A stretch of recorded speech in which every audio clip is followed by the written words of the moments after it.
yung hinihiling ninyo na basahan namin na isang Duterte rin. Ito ay kumbaga unexpected na kung ano ba talaga ang gagawin niya sa gobyerno. Bakit unexpected? Alam naman natin na nagkaroon ng napakaraming masalimuot na pangyayari dati sa pangalan ng mga Duterte.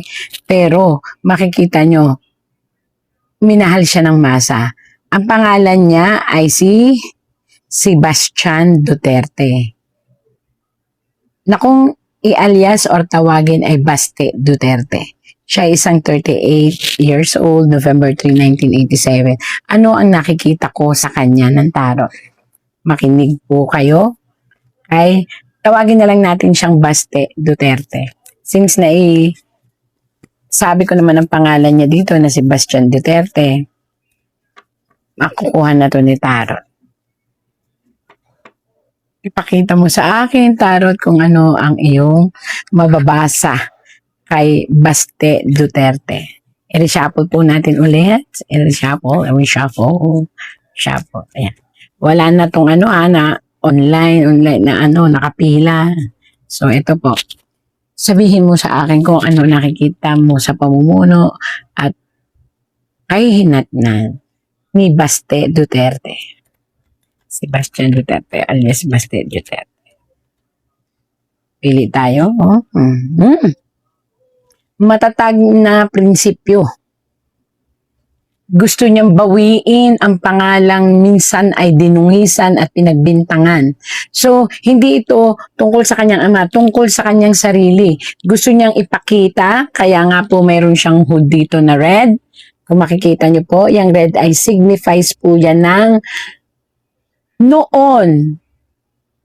Siya ay isang batang maaaring makikita natin sa daan, sa musika, pero dahil dun sa red na yun ay isang senyales ng pagbabago po. Unti-unting pagbabago at ang determinasyon niyang mabawi at maipakita na ang pangalan niya ay karapat-dapat sa Duterte ay nakakatuwa naman. Although ang kabayo niya nakayuko, bakit po nakayuko ang kanyang kabayo? Ibig sabihin po niya sa ngayon, lahat ay gusto niyang gawin, determinadong ipakita sa mundo, sa masang Pilipino, na siya ay isang Duterte at mayroon siyang karangalan. At ang kabayo niya ay nakayuko, ibig sabihin tahimik lang siya. Hindi siya nagpapakita ng galit o gilas, kung hindi ang gusto niya ay determinadong panunungkulan sa kung anong hawak niya. Ay, nakaka-touch naman to. At green, may magandang mangyayari po sa Davao, na ito ay pagtutulong-tulungan ng kanyang lahi. So, mula sa kanya, sa kanyang mga kapatid, at sa kanyang ama, mananatiling matatag at maayos ang Duterte kahit sila ay tinitira. Bakit tinitira? Nakita nyo pa po itong pyramid na ito. This is scandal. Mga maraming pyramidal na scandal na ibabato sa kanilang pamilya. Pero sabi nga, mapupunta lang ito sa disyerto. So, ibig sabihin na mapupunta sa disyerto, hindi ito kakainin or tatanggapin or ano bang tawag doon? Susuportahan ng madlang people or ng masa na nakakilala sa kanilang pamilya. So, lahat ng mangyayaring iskandalo, lahat ng mangyayaring kwento, patong-patong na kwento, ito ay hindi mananaig at mapupunta sa disyerto. Ibig sabihin na mapupunta sa disyerto, maaaring ito ay lalabas pag-uusapan pero malilibing na lang ito at makakalimutan ng tao. Kaya, kung ako sa kanya, tama yung nasa isip niya, palaganapin na lang niya ang kanyang masidhing pagmamahal sa pagsisilbi sa kapwa niya, Davao-Wenyo, at saka Pilipino. Talaga nasa dugo nila ang politika. At again and again, the power of the intervention was given already to the family of Duterte clan. Yun lang po ang kaya kong sabihin sa nakita kong suporta. Ayan o, 1, 2, 3. The land, the inner, and the heaven. Yan po ang nakita ko. Oh, ang lungkot ng sitwasyon niya kasi I don't know kung makamama siya or makapapa, pero lumabas dito na talagang nakikita niya yung kalungkutan ng pamilya, especially ng magulang niya, babae ito. At nais niya na laging malaman ang kondisyon ng kanyang ina. Kaya sa totoo lang, tahimik siyang nagmamasid. Pero sa puso't isip niya, nasasaktan siya. So, this is a part of being a family. Natural na po yun. Kaya lang, mas nasasaktan siya sa ginagawa sa kapatid niyang babae. Pero nakita niyo po ito, sa inyo po ito, sumingit or ibig sabihin pumasok dahil kayo ay part ng kapatid ng ating BP Sara. Sa iyo po pumasok ito. Ibig sabihin po, wag po kayong mangamba. Sa ngayon po ay talagang kumbaga binabato ng kung anong intriga o ano pa man ng iyong kapatid. Pero lumabas po dito na isang institusyon o isang malawakang organisasyon na kapinalulooban ng masang Pilipino at ng mga Muslim at ng iba't ibang lahi ang lalapag at magbibigay ng suporta po sa inyong kapatid na magbubugso upang ang 1, 2, 3, 4 na impeachment or 4 na kaso ay batikusin nila na maaaring magbigay ng napakalaking suporta upang ito ay malampasan ng iyong kapatid. Kaya, wag sa iyo po dumating kasi iniisip-isip mo po siya. Ayan. Kahit hindi ka nagsasalita, nasasaktan ka. And, yun nga, dumarating ang isang pagiging dugong Duterte. Oh. Isang babae ang gumagawa ng isang balangkas na istorya. Kaya pag-ingatan mo ito. Ito ay kwento ng nakaraan ng iyong buhay na muling sisilipin nitong babaeng ito. Ewan ko kung sino itong babaeng ito. Pero ito ay nanunungkulan. Isa sa mga nanunungkulan. Malalampasan mo ito. At kailangan mong maging matatag kasi isang araw sa inyo pa rin magmumula ang isang manunungkulan.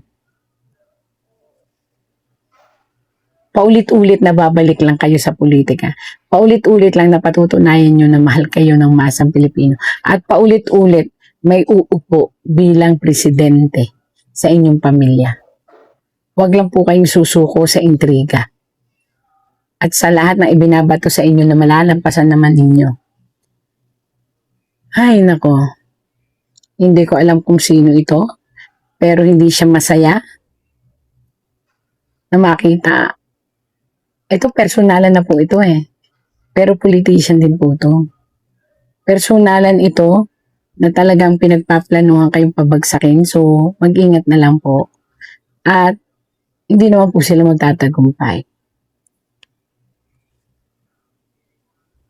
At again and again, muling mabubuhay ang dugo ng mga Duterte at uupo bilang presidente. Paulit-ulit lang. Generation. Maaring kapatid mo, maaring ikaw, basta hindi kayo mawawala sa pagiging politician na may mataas na katungkulan. Kaya para po sa mga naninira or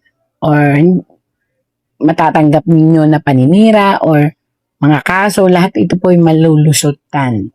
Kaya ang sabi ko nga po sa inyo, nasa dugo kayo ng napili upang mamuno ng isang sanlibutan or isang kagaya ng Pilipinas. Yan. Kung sakaling mapunta rin kayo sa ibang bansa, maaring pag tumakbo kayo, manalo pa rin po kayo. Kasi this is a faith. And this is Duterte's clan faith. Ayan po. About sa health, still, kailangan nyo pong panghawakan at pigilin ang galit sa puso ninyo upang hindi masagabalan ang inyong kalusugan.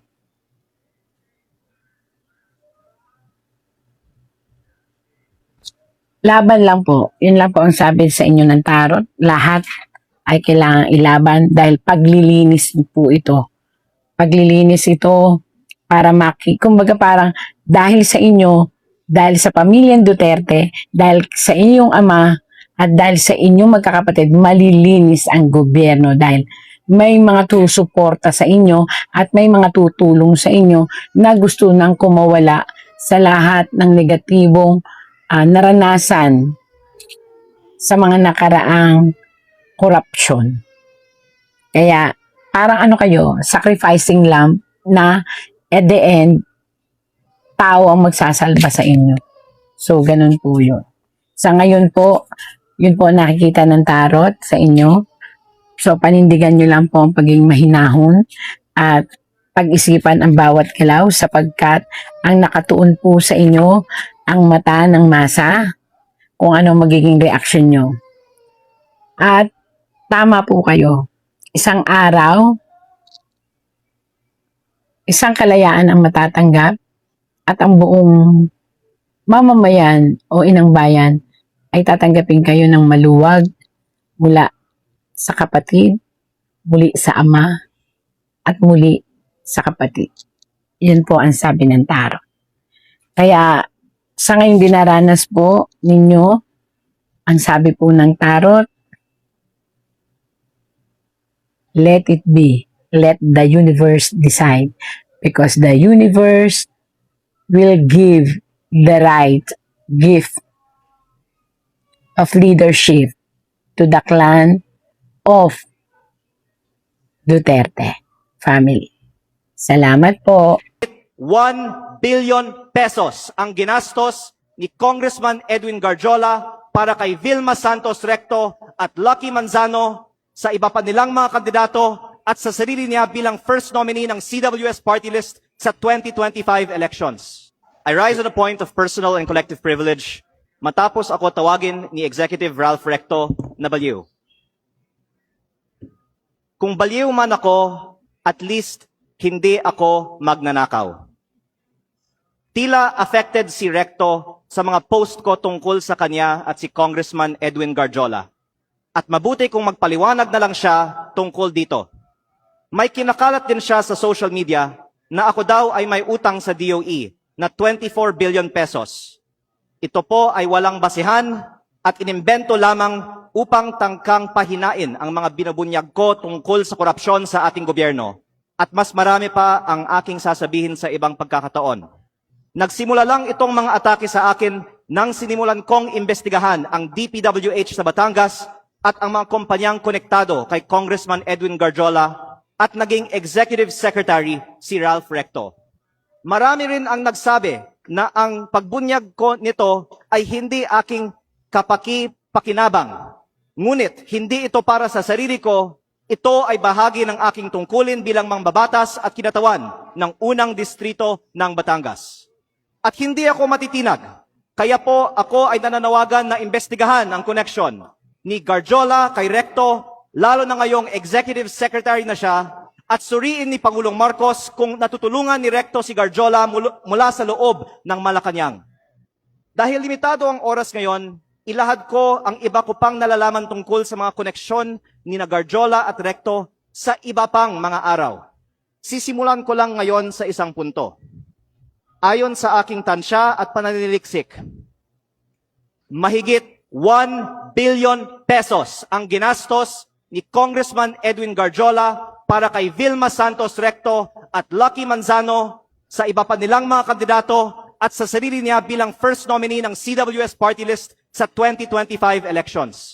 At kung hindi sasagutin ni Secretary Recto ang mga aligasyong ito, hinahamon ko si Yusek Claire Castro sa susunod niyang press briefing na sagutin kung tama ba na may ganitong aligasyon kay Executive Secretary Recto, bakit hindi pa sinasalang si Secretary Recto sa Commission on Appointments at kung ayaw din ba nilang buksan ang mga detalye ng dalawang kasong plunder ni E.S. Recto sa Ombudsman. Mabuti ding magpaliwanag si Yusek Castro kung bakit ba talaga natanggal sa pwesto si Executive Secretary Lucas Bersamin nang walang paliwanag at ipinalit isang respetadong dating Chief Justice ng Supreme Court sa isang taong ngayong may dalawang kasong plunder sa Ombudsman.